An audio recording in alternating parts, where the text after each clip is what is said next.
Welcome to Exploring Computing. Today's video is control structures, conditionals.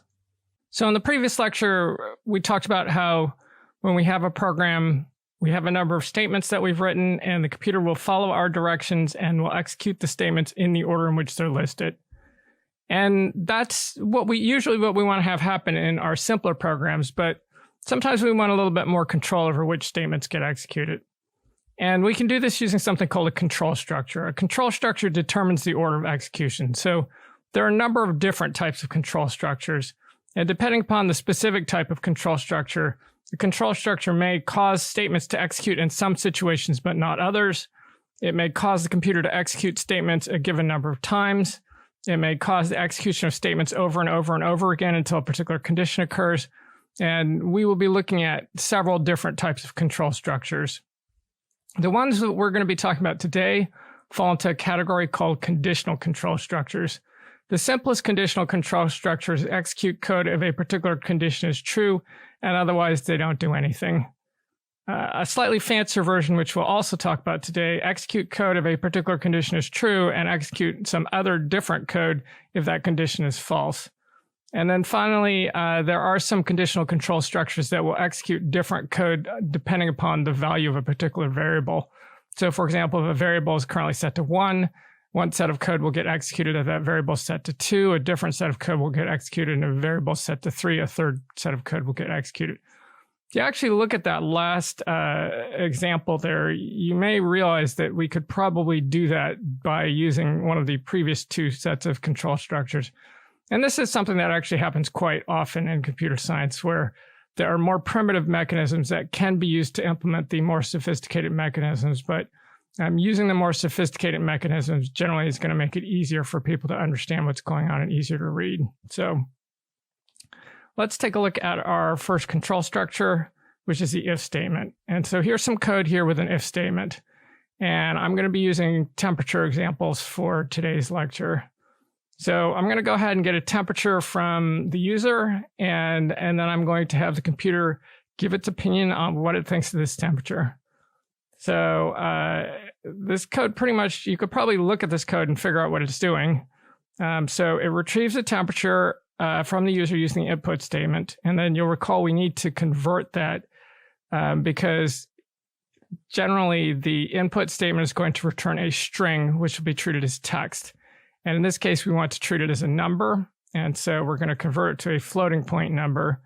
And then we're going to compare that floating point number, which we are storing in the variable or storage location, which we have named temperature. And if that temperature is greater than 90 degrees, we're going to print it's too hot. So let's take a look at the syntax of this if statement. And so you can see here, I've got the word if. This is what is sometimes referred to as a keyword. It is a word that has specific meaning in Python. It's also sometimes referred to as a reserved word because you cannot name a variable if. So if you were to name a variable if, the computer would get very confused. If you're familiar with the old comedy routine, who's on first, that's the sort of situation you would get into. All right, so we're going to write down the word if. And then we're going to have some sort of a test condition. And I will take a look at the sorts of test conditions we can have a little bit later. We're going to follow that by a colon. And then we are going to have an indented statement or set of statements. And then after we're done with our indented statements, we are going to have some additional statements after that, or we may have some additional statements after that.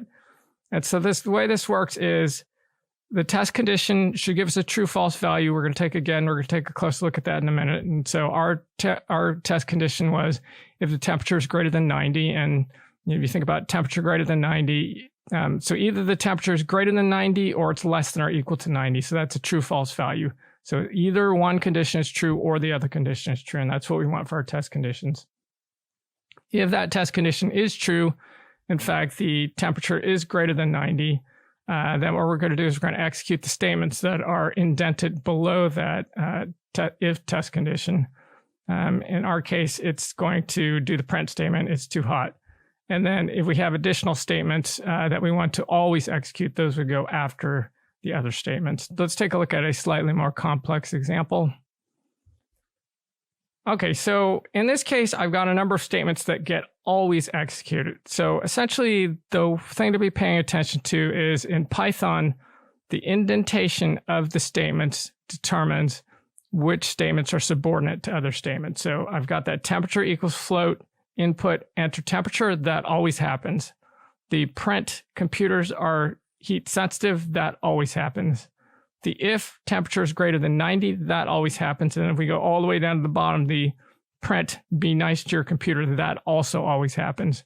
But those two intermediate statements, the print it's too hot and print your computer won't be happy, those are only going to occur if the test condition in our if statement, which is temperature is greater than 90, is true. If the temperature is less than or equal to 90, then those two print statements that are indented, the it's too hot and your computer won't be happy, those will not be printed. So that's our if statement. Okay, as I suggested earlier, sometimes there are times when we will want to execute one set of statements if a condition is true and a second set of statements if the condition is false. And so that's what the if-else variant of the if statement gives us. And so you can probably, again, look at this and figure out what it's doing. So again, we're going to get the temperature from the user. And if the temperature is greater than 90, I'm going to say it's too hot. And otherwise, I'm going to print it's okay. And I should mention here, I sort of briefly alluded to this a little bit earlier, but let's talk about it explicitly. Notice that when you are doing a comparison like this, you need to think about if something is greater than something. You also need to think about if it's less than something. And you also need to consider what's going to happen if it's equal to something. So in this case, if the temperature is exactly 90 degrees, I'm going to print it's okay. All right, here's the syntax for our if-else statement. So I have if, followed by a test condition, followed by a colon. Don't forget that colon. That colon's super important. If you skip the colon, Python's going to be really unhappy with you and you will have a syntax error and it's not going to run. Okay, if test condition colon, and then I have that indentation, and then I have one or more statements that I want to carry out if the test condition is true. And so, how does Python know which statements to execute if the condition is true? It's whatever statements are indented after the if statement. Okay, then there's the else. And again, there's a colon there. Don't forget the colon.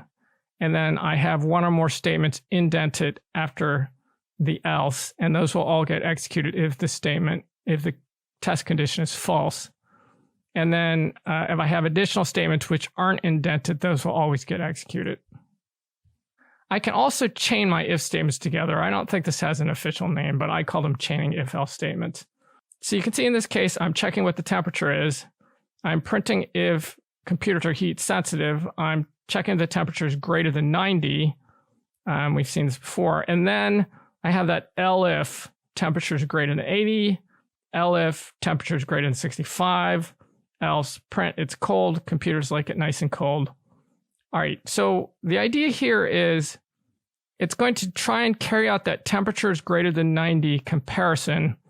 And if the temperature is greater than 90, it's going to go ahead and print it's too hot and your computer won't be happy. And then it will skip all the way down to the end print statement there. So the elif, else will all get ignored if that first test condition, temperature is greater than 90, is true. If temperature is less than or equal to 90, then it's going to do the test condition in that first elif, temperature is greater than 80. If that test condition is true, it's going to print it's warm. And then after it's done printing it's warm, it's going to ignore the elif below it, and it's going to ignore the else below it and go down all the way to print be nice to your computer. If the temperature is less than or equal to 80, it's going to do the next test condition. It's going to check whether or not the temperature is greater than 65.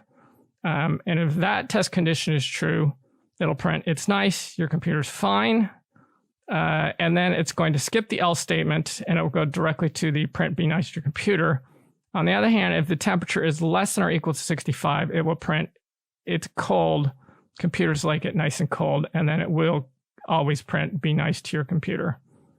So it is possible to do this without chaining these together, but it's going to be a lot messier because if I want to print it's warm without the elif there, I'm going to have to both check that the temperature is greater than 80, but I'm also going to have to check that the temperature is, in fact, less than or equal to 90, because otherwise it's going to print both it's too hot and it's warm. So these elifs are actually pretty handy, even though this syntax structure looks a lot messier. Okay, so here's the general syntax structure for our chained else ifs. If test condition, colon, and then a bunch of statements if it's true, and then if that test condition is true, it jumps all the way to the end after the if, after the elif. I don't have an else in this case, but if it were to end with an else, it would be after the else, and then it would go all the way down to other statements. If the test condition is false, it goes to the elif, and it has a second test condition. If that second test condition is false, if I've got another elif, that third test condition would get checked. If there was another elif, that fourth test condition would get checked. And then you can either end with an elif, and if that last test condition is still false, none of the statements get executed, or you can end this with an else. Either one works. All right, let's take a look at those test conditions I mentioned earlier. So basically what we want with our test condition is something that returns either a true or false value. So temperature is greater than 90. This is what we refer to as a comparison, or the greater than is a comparison or a comparator operator, and it results in a true-false value. A true-false value in computer science is often referred to as a Boolean value, and this is actually named after a person. There was a mathematician named George Boole who came up with a set of mathematics based on true-false values. At the time, it wasn't considered really important, but this was before we had computers, and now it's the basis of computing. So go George Boole. Here are some test conditions you can use. So there's the greater than.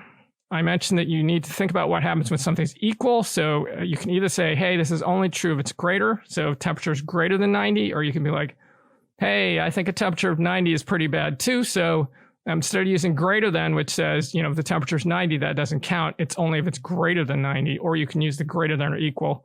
Now, if you've seen mathematically, there is a greater than or equal with the underscore under the greater than. We don't use that in computer science. Instead, we use the greater than sign followed by the equal sign because it's easier to type. That greater than or equal to, there's no way to type it on a standard keyboard. You have to do something special to get that going. There's less than or equal. There's two equal signs, which means the two values are the same as each other. A single equal sign would be a variable assignment, and we don't want to do that. And then there's a not equals, which is created by using the exclamation point by an equals. This would be like, hey, I like any temperature except for 80 degrees. If it's 81 degrees, that's great. If it's 79 degrees, that's great. But if it is equal to 80, that's a problem. So I would use the not equal to sort of signify that. Okay, so here's an example, a different example here using one of the other comparison operators. So if age is greater than or equal to 18, then print you can vote. Otherwise, print you're too young to vote. Now, we can combine these together. This does get a little bit messy, so you do need to be careful when you're using these, but they can be quite handy. So if I wanted to check that the temperature is between the range of 70 and 85, I can do that by combining two comparisons. I can compare the temperature and make sure it's greater than or equal to 70, and I can also compare the temperature and make sure it's less than or equal to 85. And so I'm combining these together with an and. This is only going to be true. This print, I like this weather, is only going to get printed if the temperature is both greater than or equal to 70 and it is also less than or equal to 85. This is what is referred to as a Boolean operator because it combines two Boolean values. Remember, our true-false values are things that result in true-false values that are called Boolean values.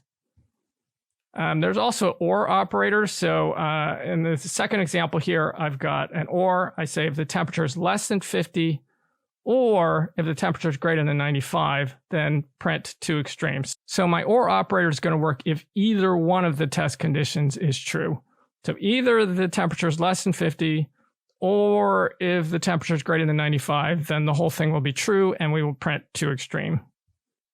There's also not operator. It's a little bit, it's probably used a bit less frequently, and it's probably a bit harder to understand, but basically it takes whatever comes after it and inverts it. So before we had, if the age was greater than or equal to 18, people could vote, and maybe people are looking at the results of our previous election and thinking that, hey, I don't think we did so good with people greater than or equal to 18 voting, so maybe we're just going to invert that. So we're going to say, if not age is greater than 18, and so we'll have 3-year-olds voting.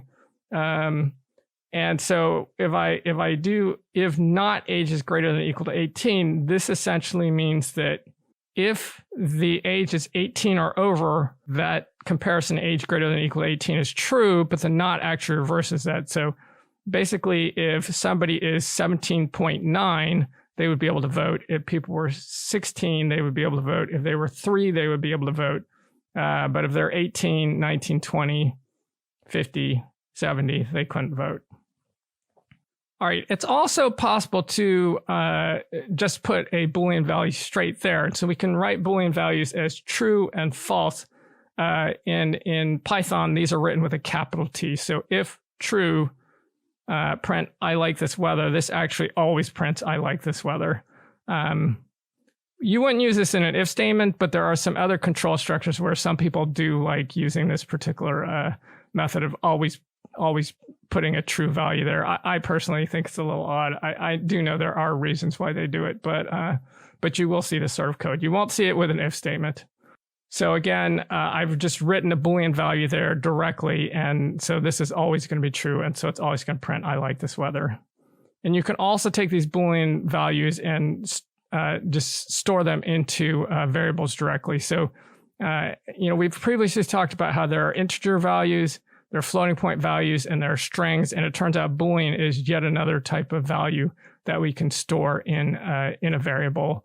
That we can assign into variables, that we have operators that operate on them, just the same way we have integers that we can store into variables. We can use in operators, we can add and subtract them, and so on. And so we'll see more of these in the next lecture. All right, that's it for today. I'll talk to y'all soon.